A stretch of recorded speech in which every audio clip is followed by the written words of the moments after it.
Praise the Lord. आप सबको बड़े दिन की बहुत बहुत शुभकामनाएं और मेरे परिवार की तरफ से आप सबको बड़ा दिन बहुत बहुत मुबारक हो। आइए हम इस खुशी के अवसर पर, जबकि पूरी दुनिया प्रभु यीशु के जन्मदिन की खुशी को मना रही है और हम भी मना रहे हैं, तो जब हमारा यीशु मसीह इस दुनिया में आया, उसके आने से पहले पहले से ही हज़ारों साल पहले ही भविष्यवाणियाँ कर दी गई थी। तो उसके विषय में हम देखेंगे कि प्रेरितों काम वचन से देखेंगे। प्रेरितों काम उसका 3रा अध्याय उसकी 22वीं आयत में आपके सामने पढ़ूंगा कि मूसा ने क्या कहा। मूसा ने कहा, प्रभु परमेश्वर तुम्हारे भाइयों में से तुम्हारे लिए मुझ सा एक भविष्यद्वक्ता उठाएगा, जो कुछ वो तुमसे कहे उसकी सुनना।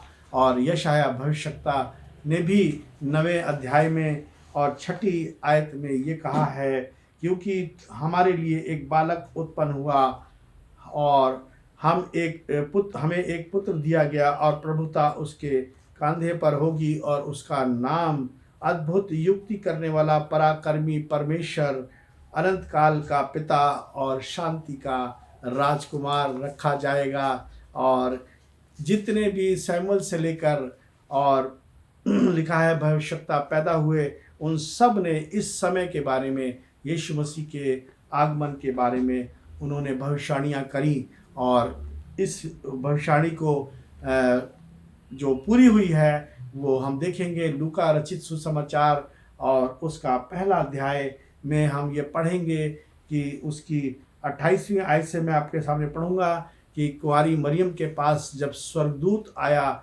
और कुंवारी मरियम का निकाह होने वाला था, उससे पहले इंगेजमेंट हो गई थी उसकी यूसुफ के साथ, जो कि धर्मी था और मरियम भी धर्मी थी। लिखा है, स्वर्गदूत ने उसके पास भीतर आकर कहा, आनंद और जय तेरी हो, जिस पर ईश्वर का अनुग्रह हुआ है, प्रभु तेरे साथ है। वो उस वचन से बहुत घबरा गई और सोचने लगी कि ये किस प्रकार का अभिवादन है। स्वर्गदूत ने उससे कहा, हे मरियम, भयभीत ना हो, क्योंकि परमेश्वर का अनुग्रह तुझ पर हुआ है। देख, तू गर्भवती होगी और तेरे एक पुत्र उत्पन्न होगा और तू उसका नाम यीशु रखना, है ना। तो इस प्रकार से कुंवारी मरियम गर्भवती हुई और पुत्र जना उसने, और वो उद्धारकर्ता हमारे बीच में आ गया और उसने हमें वो करके दिखाया जो कोई इंसान नहीं कर सकता, क्योंकि परमेश्वर ने खुद कहा कि यूहन्ना 3:16 में कि परमेश्वर ने जगत से ऐसा प्रेम किया कि उसने अपना एकलौता पुत्र हमें दे दिया, ताकि जो कोई उस पर विश्वास लाए वो नाश ना हो परंतु हमेशा का जीवन पाए। और हमें उसको ग्रहण करना है। यूहन्ना 1:12 के अनुसार जितनों ने उसे ग्रहण किया, परमेश्वर ने उन्हें अपनी संतान होने का अधिकार दिया है।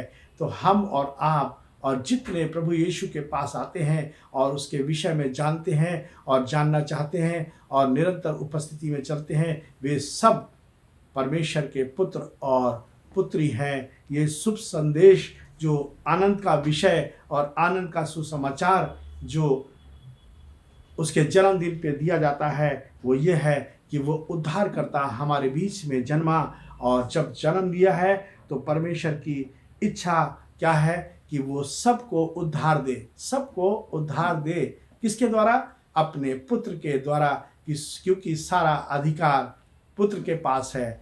और पिता ने रोमियो 1:21 के 1 अध्याय और उसकी 21वीं आयत के अनुसार सारा अधिकार जो है वो प्रभु यीशु को दे दिया। तो इसलिए हम जानेंगे कि प्रभु की, परमेश्वर की इच्छा हमारे और आपके विषय में क्या है, कि जबकि हम उस उद्धारकर्ता के जन्मदिन को मना रहे हैं, तो 1 तीमुथियुस उसका 2 अध्याय और उसकी तीसरी आयत में ये लिखा हुआ है, चौथी आयत को मैं पढ़ूंगा। तीसरी और चौथी दोनों हैं, मगर मैं चौथी आयत को आपके सामने पढ़ूंगा कि परमेश्वर क्या चाहता है।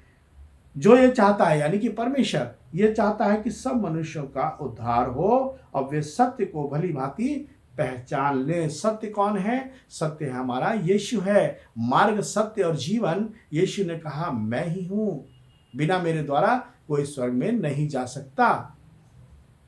अब जब हम खुशियां मना रहे हैं तो उसके आने की भी खुशी को मनाएंगे जब वो आएगा। और मगर वो चाहता है कि आने से पहले यीशु मसीह दोबारा आने वाला है, बादलों पे आएगा।